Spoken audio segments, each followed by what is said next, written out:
ಓಂ ಶ್ರೀ ಗುರುಭ್ಯೋ ನಮಃ ಹರಿ ಓಂ. ಓಂ ಕಾತ್ಯಾಯನಾಯ ವಿದ್ಮಹೇ ಕನ್ಯಾಕುಮಾರಿ ಧೀಮಹಿ ತನ್ನೋ ದುರ್ಗಿ ಪ್ರಚೋದಯಾತ್. ಓಂ ಶ್ರೀ ಶಿವಂ ಗುರುಭ್ಯೋ ನಮಃ. ಆತ್ಮೀಯ ವೀಕ್ಷಕರಿಗೆಲ್ಲರಿಗೂ ಕೂಡ ಚಂದ್ರಶೇಖರ್ ಮಾಡುವಂತಹ ಅನಂತ ನಮಸ್ಕಾರಗಳು. ಈ ದಿನ ನಾವು ವಿಶೇಷವಾಗಿ ಎಲ್ಲರಿಗೂ ಕೂಡ ಜ್ಯೋತಿರ್ಮಯ ನಾಡಿ ಜ್ಯೋತಿಷ್ಯ ಕಾರ್ಯಕ್ರಮಕ್ಕೆ ಸ್ವಾಗತವನ್ನು ಬಯಸ್ತಾ, ಈ ದಿನ ನಾವು ಸಂಖ್ಯಾಶಾಸ್ತ್ರದ ಪ್ರಕಾರ 2024ರಲ್ಲಿ ಯಾರಿಗೆ ಅತ್ಯಂತ ವಿಶೇಷವಾದಂತಹ ಲಾಭ ಮತ್ತು ವಿವಾಹ ಪ್ರಾಪ್ತಿಯಾಗುವಂತಹ ಯೋಗ ಇದೆ ಅನ್ನುವಂತಹ ಒಂದು ವಿಚಾರಗಳನ್ನು ತಿಳ್ಕೊಳ್ಳೋಣ. ಇನ್ನು ನೋಡಿ, ಜ್ಯೋತಿಷ್ಯ ಶಾಸ್ತ್ರ ಒಂದು ವಿಚಾರವಾದರೆ ಅವರವರ ಒಂದು ಜಾತಕದ ಒಂದು ವಿಚಾರಗಳನ್ನು ನಾವು ನೋಡುವಂಥದ್ದಾದರೆ, ಇನ್ನು ಸಂಖ್ಯಾಶಾಸ್ತ್ರದ ಪ್ರಕಾರ ಅವರು ಜನಿಸಿರ್ತಕ್ಕಂತಹ ಒಂದು ಭಾಗ್ಯ ಸಂಖ್ಯೆ ಆಗಿರ್ಬೋದು ಅಥವಾ ಅವರ ಒಂದು ಬರ್ತ್ ಪಾತ್ ನಂಬರನ್ನು ಆಧರಿಸಿ ನಾವು ಸಂಖ್ಯಾಶಾಸ್ತ್ರದ ರೀತಿಯಲ್ಲೂ ಕೂಡ ಅವರಿಗೆ ಯಾವ ರೀತಿ ಶುಭ ಆಗುತ್ತೆ ಅಥವಾ ಯಾವ ಒಂದು ವಿಚಾರದಲ್ಲಿ ಅವರಿಗೆ ನ್ಯೂಟ್ರಲ್ ಆಗುವಂಥ ಒಂದು ಸಾಧ್ಯತೆಗಳು ಅಥವಾ ಲಾಭ ಆಗುವಂತಹ ಒಂದು ಸಾಧ್ಯತೆಗಳಿರುತ್ತೆ ಅನ್ನುವಂತಹ ಒಂದು ವಿಚಾರಗಳನ್ನು ಕೂಡ ತಿಳ್ಕೊಬೋದಾಗಿರುತ್ತೆ. ಇನ್ನು ಈ ದಿನ ಸಂಖ್ಯಾಶಾಸ್ತ್ರದ ಒಂದು ಆಧಾರದಲ್ಲಿ 2024ರಲ್ಲಿ ಯಾವ ಒಂದು ಸಂಖ್ಯೆಯಲ್ಲಿ ಜನಿಸಿರುವವರಿಗೆ ವಿಶೇಷವಾದಂತಹ ಶುಭ ಫಲಗಳನ್ನು ಅನುಭವಿಸುವಂತಹ ಒಂದು ಯೋಗ ಇದೆ ಅನ್ನುವಂತಹ ಒಂದು ವಿಚಾರಗಳನ್ನು ನಾವು ಸಂಕ್ಷಿಪ್ತವಾಗಿ ತಿಳಿದುಕೊಳ್ಳುವಂತಹ ಒಂದು ಪ್ರಯತ್ನವನ್ನು ಮಾಡೋಣ. ನೋಡಿ, ಮೊದಲನೇದಾಗಿ 5ನೇ ತಾರೀಕು ಅವರ ಒಂದು ಜನ್ಮ ಸಂಖ್ಯೆ 5 ಆಗಿದ್ದಂತಹ ಪಕ್ಷದಲ್ಲಿ ಈ ಒಂದು 2024ರಲ್ಲಿ ಅವರ ಒಂದು ವ್ಯಾಪಾರ ವ್ಯವಹಾರಗಳಲ್ಲಿ ಯಥೇಚ್ಛವಾದಂತಹ ಲಾಭ ಪ್ರಾಪ್ತಿಯಾಗುವಂಥ ಒಂದು ಸಾಧ್ಯತೆ ಇರುತ್ತೆ.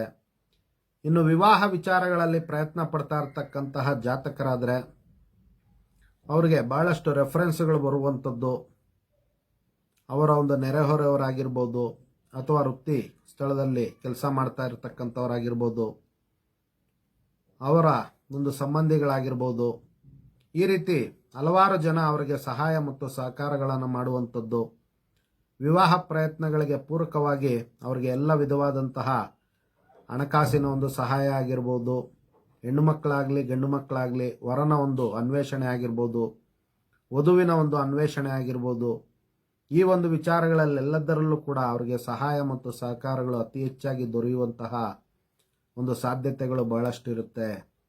ಶನಿಗ್ರಹರ ಒಂದು ಸಂಪೂರ್ಣ ಅನುಗ್ರಹ ಈ ಒಂದು 5ನೇ ತಾರೀಕಿನಲ್ಲಿ ಜನಿಸಿರುವವರಿಗೆ ಬಹಳಷ್ಟು ಇರುತ್ತೆ. 2024 ಶನಿಗ್ರಹರ ಒಂದು ಅಧಿಪತ್ಯದಲ್ಲಿ ಸಂಖ್ಯಾಶಾಸ್ತ್ರದ ಪ್ರಕಾರ ನಡೆಯುವಂತಹ ಒಂದು ವಿಶೇಷತೆ ಇರೋದ್ರಿಂದ, ಇನ್ನು 5 ಬುಧಗ್ರಹರನ್ನು ಪ್ರತಿನಿಧಿಸುವಂತಹ ಒಂದು ಸಂಖ್ಯೆ ಆಗಿರ್ತಕ್ಕಂಥದ್ದು.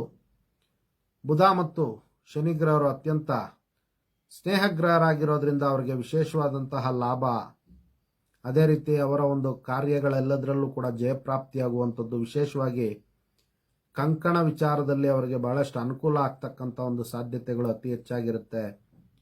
ಪರಿಹಾರವನ್ನು ಕೂಡ ನಾವು ವಿಡಿಯೋ ಕೊನೆ ಭಾಗದಲ್ಲಿ ತಿಳ್ಕೊಳ್ಳೋಣ. ಎಲ್ಲರೂ ಕೂಡ ವಿಡಿಯೋವನ್ನು ಕೊನೆಯವರೆಗೂ ನೋಡಿ.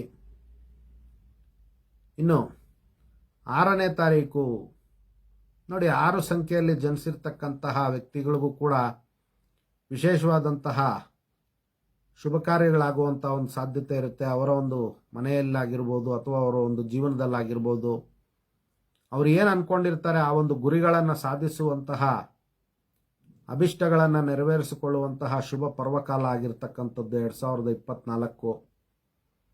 ಇನ್ನು ಶುಕ್ರ ಗ್ರಹರು ಮಂಗಳ ಕಾರ್ಯಗಳನ್ನು ಪ್ರತಿನಿಧಿಸುವಂಥದ್ದು, ವಿವಾಹ ವಿಚಾರಗಳನ್ನು ಪ್ರತಿನಿಧಿಸುವಂಥದ್ದು, ಅದೇ ರೀತಿ ಶನಿಗ್ರಹರಿಗೆ ಅತ್ಯಂತ ಸ್ನೇಹಪೂರ್ವಕ ಗ್ರಹ ಕೂಡ ಆಗಿರ್ತಕ್ಕಂಥದ್ದು. ಇನ್ನು ಶುಕ್ರಗ್ರಹರು ಕೂಡ ಮಾಂಗಲ್ಯಕಾರಕ, ಅದೇ ರೀತಿ ಶನಿಗ್ರಹರು ಕರ್ಮಕಾರಕವನ್ನು ಸೂಚಿಸುವಂಥದ್ದು. ಕರ್ಮಾನುಸಾರ ಅವರಿಗೆ ಮಾಂಗಲ್ಯ ಯೋಗ ಪ್ರಾಪ್ತಿಯಾಗುವಂಥ ಒಂದು ಸಾಧ್ಯತೆಗಳಿರುತ್ತೆ. ಹಣಕಾಸಿನ ಒಂದು ವಿಚಾರದಲ್ಲಾಗಿರ್ಬೋದು ಅಥವಾ ಶುಕ್ರ ಸಂಕಲ್ಪಕಾರಕ, ನೋಡಿ ಅವರ ಒಂದು ಸಂಕಲ್ಪದ ರೀತಿಯ ಇವರು ಫಲಗಳನ್ನು ಪಡೆಯುವಂತಹ ಒಂದು ವಿಶೇಷತೆ ಈ ಒಂದು 6ನೇ ತಾರೀಕು ಪ್ರತಿನಿಧಿಸುವಂತಹ ದಿನಾಂಕಗಳಲ್ಲಿ ಜನಿಸಿರುವಂಥವರು ಅತಿ ಹೆಚ್ಚು ಶುಭ ಫಲವನ್ನು ಪಡೆಯುವಂತಹ ಒಂದು ಸಾಧ್ಯತೆ ಅತಿ ಹೆಚ್ಚಾಗಿರ್ತಕ್ಕಂಥದ್ದು. ಇನ್ನು ನೋಡಿ, ಈ ಒಂದು ಸಂಖ್ಯೆಯಲ್ಲಿ ಜನಿಸಿರ್ತಕ್ಕಂತಹ ವ್ಯಕ್ತಿಗಳಿಗೂ ಕೂಡ ಅತ್ಯಂತ ಶುಭಪ್ರದವಾಗಿರ್ತಕ್ಕಂಥದ್ದು. ಕಾರಣ ಚಂದ್ರ ಮನಸ್ಕಾರಕ.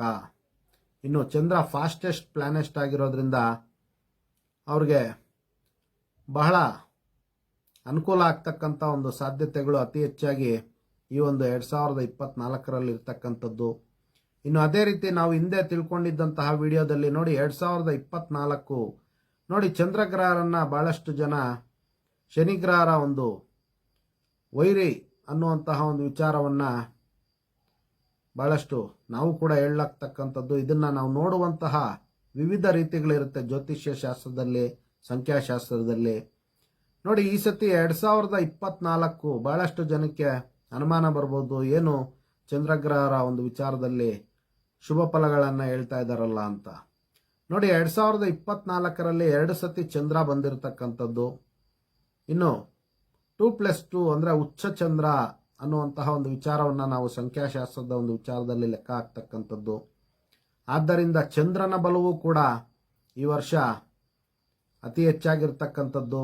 ಇನ್ನು ಚಂದ್ರ ಪ್ಲಸ್ ಚಂದ್ರ, ರಾಹು, ಅನಂತರ ಶನಿಗ್ರಹರ ಒಂದು ಸಂಯೋಗ ಆಗ್ತಕ್ಕಂಥದ್ದು 2+2, ಅದೇ ರೀತಿ 4. ಈ ಒಂದು 3 ಸಂಖ್ಯೆಗಳು ಕೂಡ ಈ ಒಂದು 2024ರಲ್ಲಿ ಇರ್ತಕ್ಕಂಥದ್ದು. ನಂತರ ಒಂದು ಶನಿಗ್ರಹರ ಒಂದು ಸಂಖ್ಯೆ ಬರುವಂಥದ್ದು ಅನ್ನುವಂಥ ಒಂದು ವಿಚಾರವನ್ನು ನಾವಿಲ್ಲಿ ಗಮನಕ್ಕೆ ತೆಗೆದುಕೊಳ್ಬೇಕಾಗುತ್ತೆ. ಆದ್ದರಿಂದ 2ನೇ ತಾರೀಕಿನಂದು ಜನಿಸಿರುವಂಥವ್ರಿಗೂ ಕೂಡ ವಿಶೇಷವಾದಂತಹ ಶುಭ ಫಲಗಳು ಈ ಒಂದು 2024ನೇ ಇಸ್ವಿಯಲ್ಲಿ ದೊರೆಯುವಂಥದ್ದು. ಇನ್ನು ಅವರ ಒಂದು ಮನೋ ಅಭಿಲಾಷೆಗಳನ್ನು ಪೂರ್ಣ ಮಾಡಿಕೊಳ್ಳುವಂತಹ ಒಂದು ವಿಚಾರದಲ್ಲಿ ಅವರು ಸಫಲತೆಯನ್ನು ಹೊಂದ್ತಾರೆ. ಇನ್ನು ಚಂದ್ರಗ್ರಹರ ಒಂದು ಅನುಗ್ರಹಕ್ಕೂ ಕೂಡ ಪಾತ್ರರಾಗಿ, ಶನಿಗ್ರಹರ ಒಂದು ಅನುಗ್ರಹಕ್ಕೂ ಕೂಡ ಅವರು ಪಾತ್ರರಾಗಿ ಶುಭ ಫಲಗಳನ್ನು ಪಡೆಯುವಂತಹ ಒಂದು ವಿಚಾರದಲ್ಲಿ ಯಾವುದೇ ವಿಧವಾದಂತಹ ಸಂಶಯ ಇಲ್ಲ ಅನ್ನುವಂತಹ ಒಂದು ವಿಚಾರಗಳನ್ನು ನಾವಿಲ್ಲಿ ತಿಳ್ಕೊಬೋದಾಗಿರುತ್ತೆ. ಇನ್ನು ನೋಡಿ, ಅದೇ ರೀತಿ 4 ನೋಡಿ, ರಾಹುಗ್ರಹರ ಒಂದು ಪ್ರಭಾವದಲ್ಲಿದ್ದರೂ ಕೂಡ ಈ ಒಂದು ಸಂಖ್ಯೆಯಲ್ಲೂ ಕೂಡ ನಾವು ಈಗಾಗಲೇ ತಿಳ್ಕೊಂಡಿರೋ ರೀತಿ ಅಲ್ಲಿ ರಾಹುಗ್ರಹರ ಒಂದು ಪ್ರತಿನಿಧ್ಯತೆಯೂ ಕೂಡ ಇರ್ತಕ್ಕಂಥದ್ದು 2024ರಲ್ಲಿ. ಆದ್ದರಿಂದ ರಾಹುವಿನ ಒಂದು ಪ್ರಭಾವದಲ್ಲಿ ಜನಿಸಿರ್ತಕ್ಕಂತಹ ವ್ಯಕ್ತಿಗಳಿಗೂ ಕೂಡ ವಿಶೇಷವಾದಂತಹ ಒಂದು ಶುಭ ಫಲ ಪ್ರಾಪ್ತಿಯಾಗುವಂತಹ ಒಂದು ಸಾಧ್ಯತೆ ಇರುತ್ತೆ. ಇನ್ನು ಅವ್ರಿಗೂ ಕೂಡ ವಿವಾಹ ವಿಚಾರದಲ್ಲಾಗಿರ್ಬೋದು, ಅವ್ರು ಮಾಡ್ತಕ್ಕಂಥ ವ್ಯಾಪಾರ ವ್ಯವಹಾರಗಳಲ್ಲಾಗಿರ್ಬೋದು, ವಿಶೇಷವಾಗಿ ಈ ಎಲೆಕ್ಟ್ರಾನಿಕ್ಸ್ ಐಟಮ್ಸ್ ಆಗಿರ್ಬೋದು ಅಥವಾ ಪೆಸ್ಟಿಸೈಡ್ಸು, ಇನ್ನು ವಿಷಕಾರಿ ವ್ಯಾಪಾರಗಳನ್ನು ಮಾಡ್ತಕ್ಕಂತಹ ವ್ಯಕ್ತಿಗಳಿಗೆ ವಿಶೇಷವಾದಂತಹ ಲಾಭ ಪ್ರಾಪ್ತಿಯಾಗುವಂಥದ್ದು. ಇನ್ನು ವಿವಾಹ ವಿಚಾರಗಳಲ್ಲಿ ಪ್ರಯತ್ನ ಪಡ್ತಾ ಇರತಕ್ಕಂತಹ ಈ ಒಂದು ದಿನಾಂಕಗಳಲ್ಲಿ ಜನಿಸಿರೋರಿಗೆ ವಿಶೇಷವಾದಂತಹ ಲಾಭ ಪ್ರಾಪ್ತಿಯಾಗುವಂತಹ ಒಂದು ಸಾಧ್ಯತೆಗಳು ಅತಿ ಹೆಚ್ಚಾಗಿರುತ್ತದೆ. ಇನ್ನು ನೋಡಿ, 7 ಕೇತುವಿನ ಒಂದು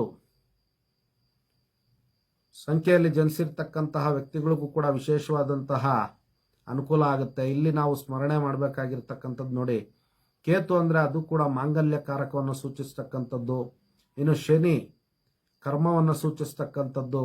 ಆದ್ದರಿಂದ ಈ ಒಂದು ಸಂಖ್ಯೆಯಲ್ಲಿ ಜನಿಸಿರ್ತಕ್ಕಂಥ ಜಾತಕರಿಗೂ ಕೂಡ ಮಾಂಗಲ್ಯ ಯೋಗ ಬರುವಂತಹ ಒಂದು ಸಾಧ್ಯತೆಗಳು 80% ಇರತಕ್ಕಂಥದ್ದು.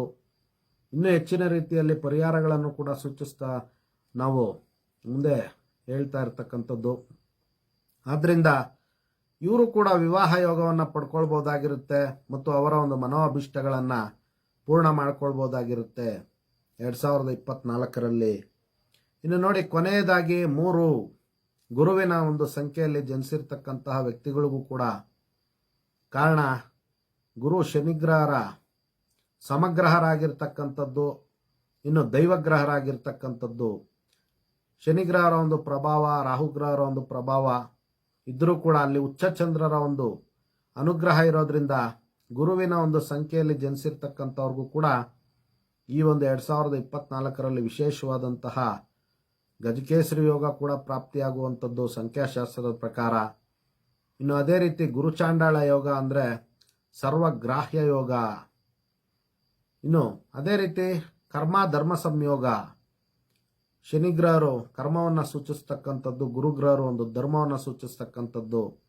ಆದ್ದರಿಂದ ಅವರ ಒಂದು ಕರ್ಮ ಧರ್ಮದ ಅನುಸಾರವಾಗಿ ವಿಶೇಷವಾಗಿ ಅವರಿಗೆ ಶುಭ ಫಲ ಪ್ರಾಪ್ತಿಯಾಗುವಂಥದ್ದು ಮತ್ತು ವಿವಾಹ ಯೋಗಗಳು ಪ್ರಾಪ್ತಿಯಾಗುವಂತಹ ಒಂದು ಸಾಧ್ಯತೆಗಳು ಅತಿ ಹೆಚ್ಚಾಗಿರುತ್ತೆ. ಇನ್ನು ಉಳಿದ ಸಂಖ್ಯೆಗಳಿಗೆ ವಿವಾಹ ಅನ್ನುವಂತಹ ಒಂದು ವಿಚಾರದಲ್ಲಿ ಆಗುತ್ತೆ ಅಂತಲ್ಲ, ಅವ್ರಿಗೂ ಕೂಡ ಭಗವಂತ ಶನಿಯ ಒಂದು ಅನುಗ್ರಹ ಆಗಲಿ, ಉಳಿದ ಎಲ್ಲ ದೇವತೆಗಳ ಒಂದು ಅನುಗ್ರಹ ಆಗಲಿ. ಇನ್ನು ಪರಿಹಾರಾರ್ಥವಾಗಿ ಎಲ್ಲರೂ ಕೂಡ ಶನಿಗ್ರಹರಿಗೆ ಸಂಬಂಧಪಟ್ಟಂತಹ ರೀತಿಯಲ್ಲಿ ನಿರ್ಗತಿಕರಿಗೆ ಮತ್ತು ಅಂಗವಿಕಲರಿಗೆ ಯಥಾಶಕ್ತಿ ಅನ್ನ ಆಹಾರಗಳನ್ನು ದಾನ ಮಾಡೋದ್ರಿಂದ, ಇನ್ನು ಅಗತ್ಯ ಇರುವಂತಹ ವ್ಯಕ್ತಿಗಳಿಗೆ ವಸ್ತ್ರಗಳನ್ನು ದಾನ ಮಾಡೋದ್ರಿಂದ ಅವರು ಇನ್ನೂ ಹೆಚ್ಚಿನ ಒಂದು ವಿವಾಹ ಯೋಗ ಆಗಿರ್ಬೋದು ಅಥವಾ ಅವರ ಒಂದು ಸಂಕಲ್ಪಿತ ವಿಚಾರಗಳಲ್ಲಿ ವಿಶೇಷವಾದಂತಹ ಯೋಗಗಳನ್ನು ಪಡ್ಕೊಳ್ಬೋದು ಅನ್ನುವಂತಹ ಒಂದು ಶುಭ ಫಲಗಳನ್ನು ಪಡ್ಕೊಳ್ಬೋದು ಅನ್ನುವಂತಹ ಒಂದು ವಿಚಾರಗಳನ್ನು ತಿಳ್ಕೊಳ್ತಾ ಇದಿಷ್ಟು ಕೂಡ ಇವತ್ತಿನ ಒಂದು ವಿಚಾರ ಆಗಿರತಕ್ಕಂಥದ್ದು. ಎಲ್ಲರಿಗೂ ಕೂಡ ಜಗನ್ಮಾತೆಯ ದಿವ್ಯ ಆಶೀರ್ವಾದ ಇರಲಿ ಅಂತ ಮತ್ತೊಮ್ಮೆ ನನ್ನ ಆರಾಧ್ಯ ದೇವತೆ ಲಲಿತಾಂಬಿಕೆಯ ಬಳಿ ಪ್ರಾರ್ಥನೆ ಸಲ್ಲಿಸುತ್ತಾ, ಇನ್ನೂ ಹೆಚ್ಚಿನ ವಿಚಾರಗಳಿಗೆ ನಮ್ಮ ಜ್ಯೋತಿರ್ಮಯ ನಾಡಿ ಜ್ಯೋತಿಷ್ಯ ಸಂಸ್ಥೆಗೆ ಕರೆ ಮಾಡಿ ತಿಳ್ಕೊಬೋದು, ನೇರವಾಗಿ ಭೇಟಿ ಕೊಟ್ಟು ತಿಳ್ಕೊಬೋದು ಅಂತ ತಿಳಿಸ್ತಾ, ಸರ್ವೇ ಜನಃ ಸುಖಿನೋ ಭವಂತು, ಸಮಸ್ತ ಸನ್ಮಂಗಳಾನಿ ಭವಂತು, ಶುಭಮಸ್ತು.